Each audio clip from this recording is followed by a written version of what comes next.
ಓಂ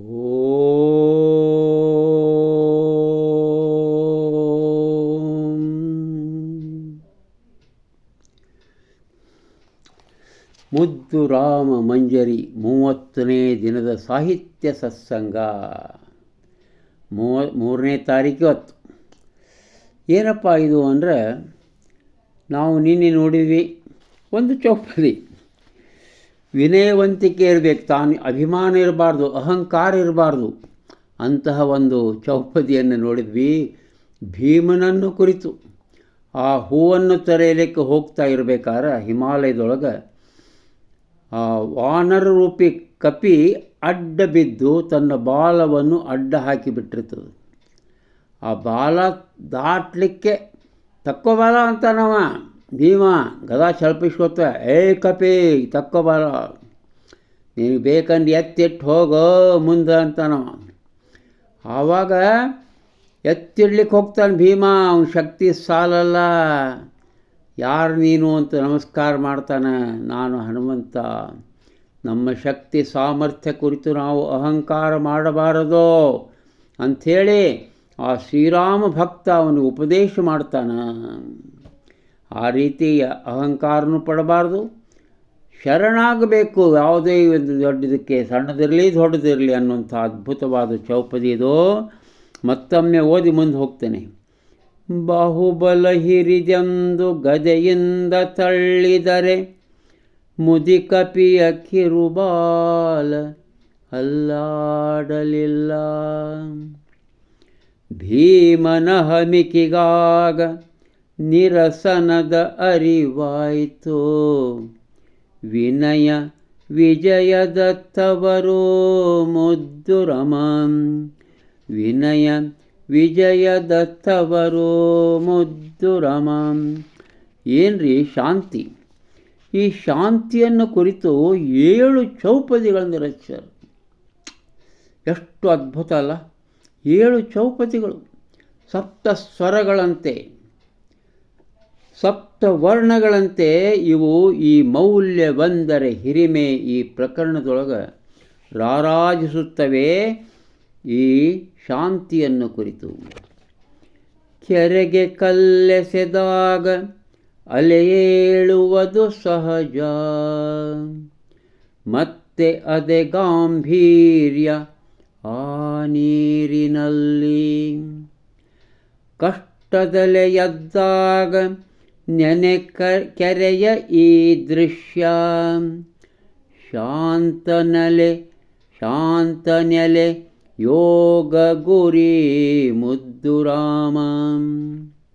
ಯೋಗ ಸಾಧಿಸ್ಬೇಕಂತೀಯ. ಶಾಂತನೆಲೆ ಯೋಗ ಗುರಿ ಮುದ್ದು ರಾಮ. ಇನ್ನೊಂದು 2 ಓದ್ತೇನೆ. ಭಾಳ ಅದ್ಭುತವಾದ ಚೌಪದಿಗಳಿವೆ ಶಾಂತಿಯನ್ನು ಕುರಿತು. ಯಾವ ಜನುಮದ ಪುಣ್ಯ ಪ್ರೀತಿ ರೂಪವತಾಳಿ ಬಳಿ ಬಂದು ನಿಲ್ಲುವುದು ಸಂಗಾತಿಯಂತೆ. ಒಳ್ಳೆಯ ಪತ್ನಿ ದೊರಕ್ತಾಳೆ. ಒಳ್ಳೆಯ ಪತ್ನಿ ದೊರಕಿ ಎಲ್ಲ ತರಹದ ನಿಮ್ಮ ಆಶೆಗಳನ್ನು ಆಕೆ ಪೂರೈಸ್ತಾ ಇರ್ತಾಳೆ. ಅದು ಒಂದು ಅದ್ಭುತವಾದ ಮನಸ್ಸಿಗೆ ಶಾಂತಿಯನ್ನು ಕೊಡ್ತದೆಂಬುದನ್ನು ಒಂದು ಅದ್ಭುತವಾದ ಚಿತ್ರಣವನ್ನು ಕೊಟ್ಟಿದ್ದಾರೆ ನೋಡಿ. ಒಬ್ಬ ಉತ್ಪನ್ನ ಗೃಹಸ್ಥ ತನ್ನ ಪತ್ನಿಯ ಪ್ರೀತಿಯಿಂದ ಎಷ್ಟು ಸಂಪನ್ನನಾದ ಅನ್ನುವಂಥ ಚೌಪದಿ ಇದು. ಯಾವ ಜನುಮದ ಪುಣ್ಯ ಪ್ರೀತಿ ರೂಪವತಾಳಿ ಬಳಿ ಬಂದು ನಿಲ್ಲುವುದೋ ಸಂಗಾತಿಯಂತೆ. ತೃಪ್ತಿಗಿರಿಯನ್ನೇರಿ ಇದೆಯಲ್ಲೋ ಜನುಮ ಋಣ. ಶಾಂತತೆಯ ನೆಲೆ ಜೀವ ಮುದ್ದು ರಾಮ. ಶಾಂತತೆಯ ನೆಲೆ ಜೀವ ಮುದ್ದು ರಾಮ. ಇನ್ನೊಂದು, ಶಾಂತತೆ ಪಡೀಲಿಕ್ಕೆ ನಾವು ಬಹಳ ಪ್ರಯತ್ನ ಬೇಕಾಗಿಲ್ಲ. ಸ್ವಾಭಾವಿಕವಾಗಿ ನಾವು ಶಾಂತರಾಗಿ ಬದುಕಬಹುದು ಅನ್ನೋದನ್ನು ಈ ಚೌಪದಿ ಹೇಳ್ತದೆ ನೋಡ್ರಿ. ಸಂತಸದಿ ಬದುಕಲಿಕ್ಕೆ ಪಾಂಡಿತ್ಯ ಬೇಕಿಲ್ಲ. ವಂಚಿಸುವ ನಾಜೂಕ ಕಲಿಯಬೇಕಿಲ್ಲ. ಕರುಣೆ ಕಣ್ಣೊಂದಿದ್ದು ತಣ್ಣಗಿದ್ದರೆ ಸಾಕು. ಆಹಾ, ಕರುಣೆ ಕಣ್ಣೊಂದಿದ್ದು ತಣ್ಣಗಿದ್ದರೆ ಸಾಕು. ಮನವೇ ಶಾಂತಿಯ ತಾಣ ಮುದ್ದು ರಾಮ, ಮನವೇ ಶಾಂತಿಯ ತಾಣ ಮುದ್ದು ರಾಮ. ಏನು ಅದ್ಭುತವರಿ! ಇದರೊಳಗೆ ಒಂದೊಂದು ವಿಷಯದ ಮೇಲೆ 4, 5, 4, 5, 7 ಚೌಪದಿಗಳು. ಅದ್ಭುತ ಅಲ್ಲ? ಈ ನೋಡಿ, ದುಡಿಮೆ ಕಾಯಕವೇ ಕೈಲಾಸ ಎಂದರು ಬಸವಣ್ಣನವರು. ಇಂಗ್ಲೀಷ್ ಗಾದೆ ವರ್ಕ್ ಈಸ್ ವರ್ಷಿಪ್. ಅದನ್ನು ಇಲ್ಲಿ ಎಷ್ಟು ಪಾಯೋ 4 ಚೌಪದಿಗಳು ವರ್ಣಿಸ್ತಾವೆ, ಅದ್ಭುತವಾಗಿ ವರ್ಣಿಸ್ತಾರೆ. ಏನು ಹೇಳ್ತಾವಂದ್ರೆ, ಅಭ್ಯಾಸ ಬಲದಿಂದ ಏರಿ ಸಾಹಸದೇಣಿ, ರಾಗವೈಭವದಿಂದ ಜಗಕ್ಕೆ ಮಾದರಿಯೋ. ಯತ್ನಶೀಲರು ಯಾರೋ ಅವರ ಕೊರಳಿಗೆ ಪದಕ, ದುಡಿಮೆಯಲ್ಲಿದೆ ಸತ್ವ ಮುದ್ದು ರಮ, ದುಡಿಮೆಯಲ್ಲಿದೆ ಸತ್ವ ಮುದ್ದು ರಮ. ನೋಡಿ, ಸತತ ಅಭ್ಯಾಸ, ಸತತ ಪ್ರಯತ್ನ ಮಾಡ್ತಾನ ಇರಬೇಕು.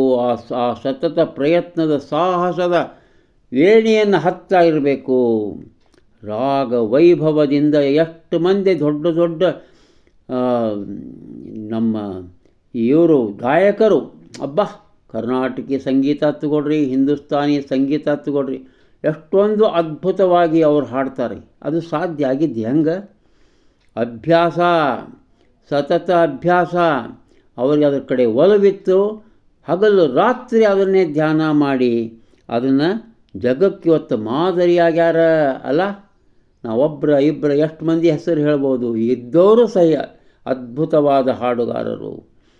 ಯತ್ನಶೀಲರು ಯಾರು ಅವರ ಕೊರಳಿಗೆ ಪದಕ,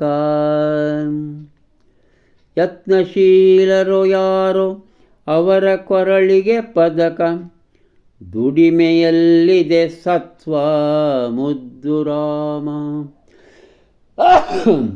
ದುಡಿಮೆಯಲ್ಲಿದೆ ಸತ್ವ ಮುದ್ದು ರಾಮ. DVG ಅವರ ಅದ್ಭುತ ಕವನ ನೆನಪಾಗ್ತದೆ ನನಗೆ. ಯತನ ಕರ್ತವ್ಯವದು ನಮಗೆ ವಿದ್ಯಾಭ್ಯಾಸ, ಹಿತ ಪರಿಜ್ಞಾನ ಯತ್ನಾನುಭವ ಫಲಿತ, ಸತತ ಯತ್ನದಿನ್ ಆತ್ಮಶಕ್ತಿತಾ ಪರಿವರ್ಧಿಪುದು, ಯತನ ಜೀವನ ಶಿಕ್ಷೆ ಮಂಕುತಿಮ್ಮ, ಯತನ ಜೀವನ ಶಿಕ್ಷೆ ಮಂಕುತಿಮ್ಮ. ಹಿಂಗೆ ಅದ್ಭುತವಾದಂಥ ಯತನೆ ಬಗ್ಗೆ. ಆಮೇಲೆ ನೋಡಿ, 2 ಇವು ಬರ್ತಾವೆ ಇಲ್ಲಿ. ಕೃಷ್ಣನ ಒಂದು ಅವತಾರ, ಶ್ರೀ ವಿಷ್ಣುವಿನ ಅವತಾರ ಕೃಷ್ಣ, 8ನೇ ಅವತಾರ. ಅವನ ಲೀಲೆಯ 3 ಉತ್ಕೃಷ್ಟ ಉದಾಹರಣೆಗಳಿಲ್ಲಿವೆ. ದ್ರೌಪದಿಯ ಮೊರೆ ಕೇಳಿ ವಸ್ತ್ರ ಅಕ್ಷಯವಾಯಿತು, ಉಂಡ ತಟ್ಟೆಯ ಅಗುಳು ಲಕ್ಷೋಪವಾಯಿತು, ಸಲಹಲಿಕೆ ಗೋರಾಶಿ ಕೈ ಬೆರಳೆ ಗಿರಿಯಾಯಿತು, ಕರುಣೆ ನೆಲ ಹರಿಚರಣ ಮುದ್ದು ರಾಮ. ಅದ್ಭುತ ಅಲ್ಲ? ಕರುಣೆ ನೆಲ ಹರಿಚರಣ ಮುದ್ದು ರಾಮ. ಇದು ಕೃಷ್ಣಾವತಾರ ಆಯಿತು. ಈಗ ಬರ್ತೀವಿ ನೋಡಿ ಮುಂದೆ ರಾಮಾವತಾರದ ಕಥೆ. ಒಂದು ನಂಬಿಕೆ, ವಿಶ್ವಾಸ, ಭಕ್ತಿ ಯಾವ ರೀತಿ ಇದೆ. ಕಾಯಲಿಲ್ಲವೇ ಶಬರಿ ರಾಮ ದರ್ಶನಕ್ಕಾಗಿ, ಭರತ ಕಾದನು ವರುಷ ಹೊತ್ತು ಪಾದುಕೆಯ, ಜನುಮ ಜನುಮದ ಭಕುತ ರಾಮ ಕಿಂಕರ ಹನುಮ. ಜನುಮ ಜನುಮದ ಭಕುತ ರಾಮ ಕಿಂಕರ ಹನುಮ, ನಂಬಿಕೆಯ ಸಂಗಾತಿ ಮುದ್ದು ರಾಮ. ಏನು ಅದ್ಭುತ ರೀ! ಮತ್ತಿವರು 3 ಮಂದಿ ಶ್ರೇಷ್ಠರ ಉದಾಹರಣೆಗಳನ್ನು ಕೊಡ್ತಾಳೆ. ಯಾವ ನಮ್ಮದಿ ವಿಶ್ವಾಸ, ನಂಬಿಕೆ ಇಲ್ಲಿ ಕಾರ್ಯ ನಡೀತು ಅಂಥೇಳಿ ಮತ್ತೆ ನಾಳೆ ಬರ್ತೇನೆ. ನಮಸ್ಕಾರ.